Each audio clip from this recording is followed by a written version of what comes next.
আসসালামু আলাইকুম। সাদিয়া কুকিং হাউজে সবাইকে স্বাগতম। আজকে আমি আপনাদের সাথে পায়েসের রেসিপি শেয়ার করছি। এই পায়েসটা এত মজার, আপনিও খুব সহজেই ঘরোয়া উপকরণে তৈরি করে নিতে পারবেন এরকম মজাদার পায়েস।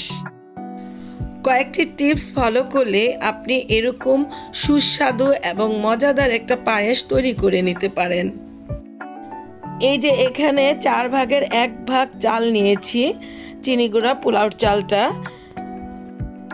1 কেজি দুধের পায়েস তৈরি করব, তাই পোলাওর চালটা নিলাম এই কাপের 4 ভাগের 1 ভাগ। এবার এই চালটাকে আধা ঘন্টার মতো ভিজিয়ে রাখবো।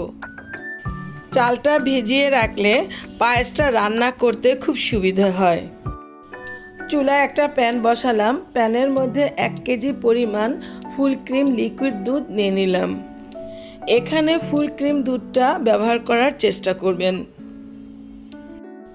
এবার এই দুধটাকে কিছুক্ষণ ফুটিয়ে নিচ্ছি এবং বলক আসা পর্যন্ত অপেক্ষা করছি। দুধটা বলক এসেছে, এবার এগুলোকে বেশ ভালোভাবে নেড়েচেড়ে দিচ্ছি।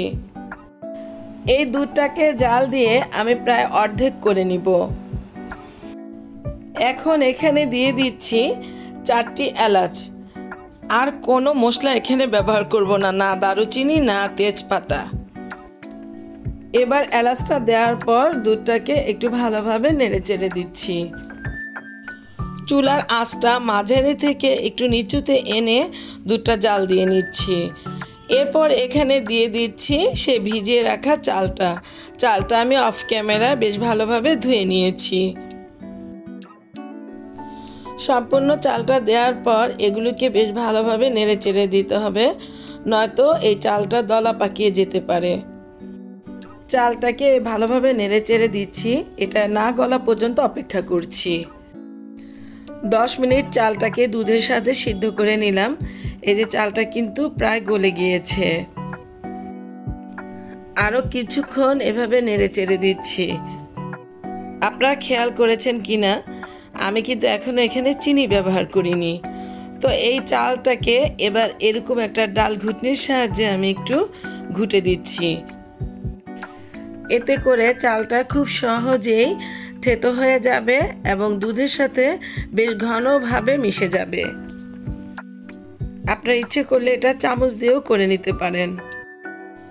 এগুলোকে চুলায় আরও 20 মিনিটের মতো রাখবো এবং ঘন হওয়া পর্যন্ত অপেক্ষা করছি। 20 মিনিট পর ফিরে আসলাম। এই যে দেখুন, এগুলো কিন্তু ঘন হয়ে গিয়েছে। দুধ আর চালটা বেশ থকথকে হয়ে গিয়েছে। এবার এখানে দিয়ে দিলাম হাফ কাপ পরিমাণ চিনি। চিনিটা আপনারা আপনাদের পছন্দ অনুযায়ী দিতে পারেন। এরপর চিনিটাকে বেশ ভালোভাবে পায়েসের সাথে মিশিয়ে দিলাম। তারপর এখানে দিয়ে দিচ্ছি হাফ কাপ পরিমাণ গুঁড়ো দুধ। এই গুঁড়ো দুধটা কিন্তু পায়েসের স্বাদটা দ্বিগুণ বাড়িয়ে দিবে। চিনিটা গলে যাওয়ার কারণে এখানে একটু পানি পানি লাগতেছে, তো এবার এখানে দুধটা দিয়ে দিচ্ছি।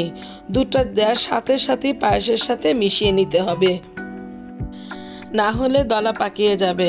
এই তো ঘন ঘন নাড়াচাড়ার মধ্যে রাখতে হবে। এই তো পায়েসটা দেখুন কেমন হয়েছে। আমি কিছু কিশমিশ এর উপরে দিয়ে দিলাম। পায়েসটা কিন্তু আমার তৈরি হয়ে গেল। এবার আমি চুলা থেকে নামিয়ে আপনাদেরকে পরিবেশন করে দেখাচ্ছি। এই পায়েসটা ঠান্ডা হলে আরও ঘন হয়ে যাবে। তো ভিউয়ার্স, আমার পায়েসের রেসিপিটা কেমন হলো তা কমেন্ট করে জানাবেন।